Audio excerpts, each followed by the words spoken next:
Conjuring എന്തോ കാണാൻ പോയി ഒരു ദിവസം. അത് ഫ്രണ്ട്സിൻ്റെ കൂടെ പോയതാ. പക്ഷെ സിനിമ കഴിഞ്ഞപ്പോൾ മൂന്ന് കാർ കയറിപ്പോയി. ഞാൻ ഒറ്റയ്ക്കായിരുന്നു തിരിച്ച് കാറിൽ പോയി. അത് പാതിരാത്രിയായിരുന്നു. എങ്ങനെ വീട്ടിലെത്തിയെന്ന് എനിക്കറിയില്ല. ഇടയ്ക്കിടയ്ക്ക് റിയർ വ്യൂ മിററിൽ കൂടെ നോക്കും ബാക്കിൽ സീറ്റിൽ ആരെങ്കിലും ഇരിപ്പുണ്ടോ. ഇതായിരുന്നു അവസ്ഥ. അതെ, എനിക്കും ഹൊറർ സിനിമ കണ്ടാൽ പിന്നെ ഒരാഴ്ച ഉറങ്ങാൻ പറ്റത്തില്ല, പേടിയാ. അതുകൊണ്ട് എന്താ വെച്ചാൽ ഞാൻ ഇപ്പൊ കാണാറില്ല. അങ്ങനെ ചെയ്താൽ മതി, നല്ല പേടി മാറും.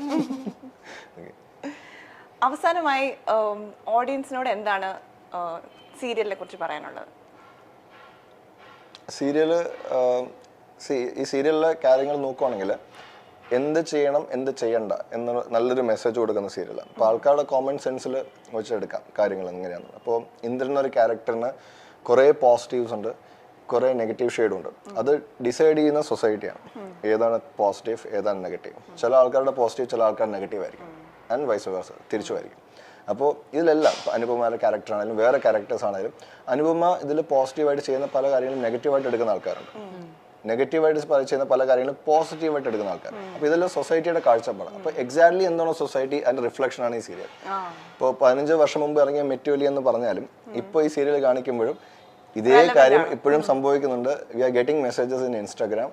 എനിക്ക് ലോങ് മെസ്സേജസ് കിട്ടുന്നുണ്ട്. 6-7 പേജ് അവർ അവരുടെ കൈയക്ഷരം എഴുതിയിട്ട് ഇത് അവരുടെ സ്റ്റോറിയാണെന്ന് പറഞ്ഞിട്ടുള്ള ഒത്തിരി മെസ്സേജ്. കാരണം സീരിയൽ സ്റ്റാർട്ട് ചെയ്തപ്പോൾ നമ്മൾ ചോദിക്കായിരുന്നു, ഡയറക്ടറിനോട് ചോദിക്കും ഇങ്ങനെ കാര്യങ്ങൾ പറയും. ഇപ്പൊ ഇപ്പോഴും ചില സീൻസ് ഒക്കെ പറഞ്ഞു കഴിഞ്ഞിട്ട് ഞങ്ങൾ കട്ടായിട്ട് പറയും ഇങ്ങനെ കാര്യങ്ങളും പറയും, ഇതൊക്കെ നിങ്ങൾ നടക്കുന്ന കാര്യം ചോദിക്കും. പക്ഷേ ഇത് നടക്കുന്ന കാര്യങ്ങളാണ്, ഇങ്ങനെ സംഭവിക്കുന്ന വീടുകളുണ്ടെന്ന് നമ്മുടെ സറൗണ്ടിങ്സിൽ ഇമ്മീഡിയറ്റ് സറൗണ്ടിങ്സിൽ ഹാപ്പൻ ചെയ്യാൻ നമ്മൾ അറിയുന്നില്ല. പക്ഷേ വളരെ റിമോട്ടായുള്ള സ്ഥലങ്ങൾ ഇങ്ങനെ കാര്യങ്ങൾ നടക്കുന്നുണ്ട്. അപ്പോൾ നമ്മുടെ സൊസൈറ്റി കൊടുക്കുന്ന മെസ്സേജ് ഇതാണ്, എന്ത് ചെയ്യണം എന്ത് ചെയ്യേണ്ടതെന്ന് കൃത്യമായിട്ട് നമ്മുടെ കോമൺ സെൻസ് വെച്ചെടുക്കുക. നമ്മളെല്ലാം ആക്ടേഴ്സാണ്, ജസ്റ്റ് പോർട്രേ ചെയ്യുവാണ് ഈ കാര്യങ്ങളെല്ലാം. It's a reflection of the society and it's giving a good message to society. ഞാൻ എല്ലാം പറയുമ്പോൾ +1 അല്ല, എല്ലാം പറഞ്ഞു കഴിഞ്ഞല്ലോ. ഞാനതിൽ കൂടുതലായിട്ട് എന്താണ് പറയുന്നത്? ഇനി അടുത്ത സെഗ്മെന്റിൽ നമ്മളൊരു പ്രാങ്ക് കോൾ ചെയ്യാൻ പോവാണ്. സീരിയലില് അനുവിടെ സിസ്റ്ററായിട്ട് അഭിനയിക്കുന്ന അമ്പിളി വിളിക്കാൻ പോവാണ്. കൃഷ്ണകുമാർ ആയിരിക്കും പ്രാങ്ക് ചെയ്യുന്നത്. നമുക്ക് നോക്കാം കൃഷ്ണകുമാറിന്റെ ശബ്ദം മനസ്സിലാവാതിരുന്നാൽ മതിയായിരുന്നു. ഞാൻ പല രീതിയിൽ പ്രാങ്ക് ചെയ്തിട്ടുള്ള ആൾക്കാരുണ്ട്, പല സൗണ്ടിലും പല രൂപത്തിലും. വിളിച്ചു നോക്കട്ടെ, പ്രാങ്ക് പൊളിയാനാണ് ചാൻസ്. നോക്കാം, നല്ല സാധ്യതയുണ്ട്. ചിലപ്പോൾ ഷൂട്ടിലായിരിക്കും അവര്. ഇല്ല, നോക്കാം.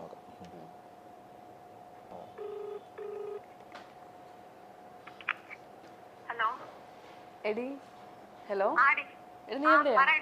ഫ്രീ ആണോ?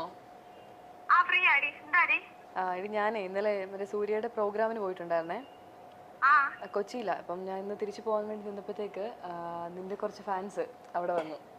ഞാൻ നിന്നോട് സംസാരിക്കണം എന്നൊക്കെ പറഞ്ഞു. ഞാൻ വേണ്ടെന്നൊക്കെ പറഞ്ഞു, തിരക്കായിരിക്കും എന്നൊക്കെ പറഞ്ഞു. ഞാൻ കൊടുക്കട്ടെ പറയില്ലേ? ശരിക്കും ചേച്ചിയാണോ? അമ്പിളി ചേച്ചിയാണോ? അമ്പിളി ചേച്ചിയാ? ശരിക്കും സംസാരിച്ചോട്ടെ? സംസാരിക്കൂ, ചോദിക്ക്. എടി, ഒരു ഹലോ പറഞ്ഞേ. അത് ഈ കൊച്ചു ഇവിടെ പേടിച്ച് നിൽക്കുക. ഹലോ.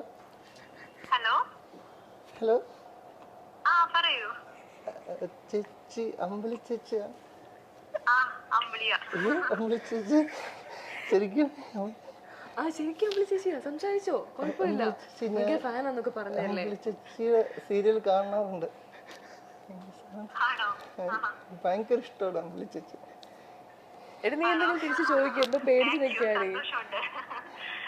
അമ്പിളി ചേച്ചി സന്തോഷം വിശ്വസിക്കാൻ പറ്റില്ല. എടി, വിശ്വസിക്കാൻ പറ്റുന്നില്ല, കൈയൊക്കെ വരയ്ക്കുന്നത്. ചേച്ചി അമ്പിളി ചേച്ചി ചേച്ചി വീടാണ് ചേച്ചി? എന്റെ വീട് ട്രിവാൻഡ്രമാണ്. ട്രിവാൻഡ്രത്തോടെ ചേച്ചി? ട്രിവാൻഡ്രത്ത് നെടുമങ്ങാട് പാലോട് എന്ന് പറയും. എനിക്ക് അറിയില്ല, കാണാൻ പറ്റുമോ ചേച്ചി അവിടെ വന്ന്? ചേച്ചി അവിടെ വന്ന് കാണാൻ പറ്റുമോ ചേച്ചി? എടി, കാണാൻ പറ്റുമോന്ന്? നിന്നെ കണ്ട് ഭയങ്കര ഫാൻസാ. എനിക്ക് നിങ്ങൾ ഏറ്റവും ഇഷ്ടം. കൊല്ലത്ത് ഷൂട്ട് അടക്കം അങ്ങോട്ട് വന്നാൽ മതി, ഒരുമിച്ച് കാണാലോ. എനിക്ക് ഏറ്റവും ഇഷ്ടം നിന്നെയാണ്, ഞങ്ങളെ ഇഷ്ടമല്ല. എന്താ മോന്റെ പേരെന്തുവാ? സിനു. എന്താ? സിനു. സിനു സിനു സിനുവോ?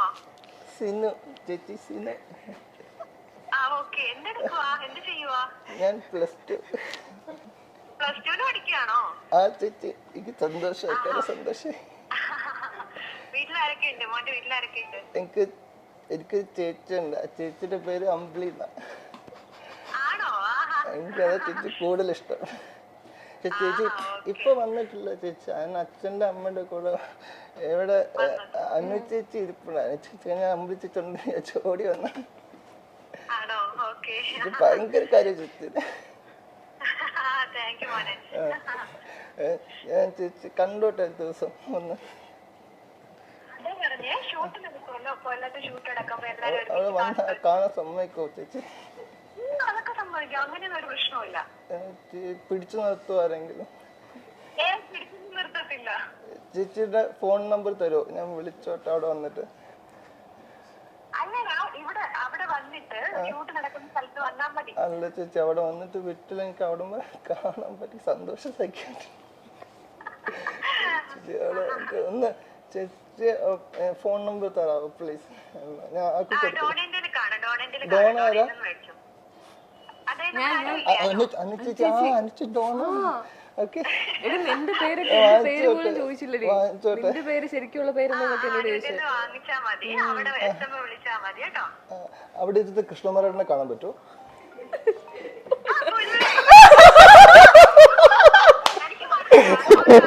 ഞാനിങ്ങനെ സംസാരിച്ചോണ്ടോന്നെ എനിക്ക് ഇച്ചിരി സൗണ്ട് കേട്ടാ നീ ഒന്നും പറയരുത്, ഇന്റർവ്യൂ എനിക്ക് ആ സൗണ്ട് കേട്ടപ്പോഴും പറ, ഇന്റർവ്യൂ പറ കേട്ടോ. എടി ഇന്റർവ്യൂ എനിക്ക് ആദ്യമേ കേട്ടപ്പോഴേ മനസ്സിലായി. പിന്നെ ഞാൻ അയ്യോ ഇത് കിട്ടിച്ചേട്ടാണോന്ന് ചോദിക്കാത്ത കാര്യം ഇത് എവിടം വരെ പോകുമോ ഞാൻ പോയത്. എനിക്ക് മനസ്സിലായി ഉള്ളിന്റെ സൗണ്ട് എനിക്ക് മനസ്സിലായി. നീട്ടം കേട്ടപ്പോഴേ എനിക്ക് മനസ്സിലായി. കൂടുതലൊന്നും പറയരുത്. ഇന്റർവ്യൂ ബാക്കി നമുക്ക് നേരിട്ട്. നീ ലൈവാണ്, ഇന്റർവ്യൂ ഒന്നും പറയരുത്. നീ ആദ്യം പറഞ്ഞത് കേട്ടു. ആദ്യം പറഞ്ഞ് കേട്ടപ്പോ അതൊന്ന് ഡീപ്പ് ചെയ്യണം. ഫോണിന്റെ താഴെ പോയി. സാരമില്ല. ഇന്റർവ്യൂവിൽ ആൾക്കാർ കേട്ടോണ്ടിരിക്കുക നമ്മുടെ സീരിയലിലെ ഒരാളെ വിളിച്ച് പ്രാങ്ക് ചെയ്യാമെന്ന് ചോദിച്ചു. അപ്പൊ ഞാൻ പറഞ്ഞു അത് ശരിയല്ല, മോശം എന്നപ്പോ ഡോൺ പറഞ്ഞു അശ്വതിനെ പ്രാങ്ക് ചെയ്യാം. ദൈവമേ, ഞാൻ പറഞ്ഞു അശ്വതി തിരക്കിലായിരിക്കും. ചുമ്മാ ഇത്രയും പറ്റിക്കുന്ന കട്ട് ചെയ്തേക്കണേ നാണം കെടുത്തല്ലേ. ഞാനത് ആങ്കറിന് കൊടുക്കാം, പറഞ്ഞു. ഷുവർ, ഡെഫിനറ്റ്ലി കട്ട് ചെയ്യാം കേട്ടോ. എനിക്ക് ഫസ്റ്റില് എനിക്ക് മനസ്സിലായി ഇത് കിച്ചിച്ചേട്ടനാണെന്ന് എനിക്ക് മനസ്സിലായി. ഞാൻ വിചാരിച്ചിട്ട് എവിടം വരെ പോകുന്നു. ടിഷ്യൂ ഉണ്ടോ അവിടെ? ടിഷ്യൂ ഉണ്ടോ? ടിഷ്യൂ ഉണ്ടോടാ? കണ്ണൊക്കെ തുടച്ചോട്ടോ, കുഴപ്പമില്ല. നീ കണ്ണൊക്കെ നിറഞ്ഞ ഇവിടെ അറിയാൻ പറ്റും. ഞാൻ കുറച്ച് കഴിഞ്ഞപ്പോ ഞാൻ ഇത് സ്പീക്കറിലിട്ടു. ഹസ്ബൻഡിനെ കൂടെ കേൾപ്പിക്കാൻ വേണ്ടി സ്പീക്കറിലിട്ടു. അപ്പൊ ഏട്ടൻ ചോദിച്ചിട്ട് ആരാ ഞാൻ പറഞ്ഞു എനിക്ക് ഇപ്പം പറയാ ആരാ. നിനക്ക് ഞാനൊന്നും മനസ്സിലായില്ലല്ലോ. ഏട്ടന് മനസ്സിലായില്ല, എനിക്ക് മനസ്സിലായി, ആദ്യമേ മനസ്സിലായി. ശരിടാ, ഓക്കെ ഓക്കെ. അപ്പൊ നീ വൈറലായി കേട്ടോ, ഭയങ്കര വൈറലായി നീ ഇപ്പൊ. ആദ്യം പറഞ്ഞത് അത് മാത്രം ഒരു ബീപ്പ് ചെയ്താൽ നീ രക്ഷപ്പെട്ടു. അത് ബീപ്പ് ചെയ്താൽ രക്ഷപ്പെട്ടു. അത് ബീപ്പ് ചെയ്താൽ രക്ഷപ്പെട്ടു. ഇല്ലെങ്കിൽ പോയി, നിന്റെ കാര്യം പോയി. അമ്പിളിന് എന്ത് ചെയ്തിട്ടും കാര്യമില്ല. അപ്പോൾ അങ്ങനെ പ്രാങ്ക് ചെയ്ത ആദ്യത്തെ കൊളാണ് നീ. കൺഗ്രാജുലേഷൻസ്. ശരി, bye. Thank you. Thank you. എല്ലാവരുടെയും താങ്ക് യു പറഞ്ഞു. ഇവിടെ എല്ലാവരുടെയും താങ്ക് യു പറഞ്ഞു. Thank U.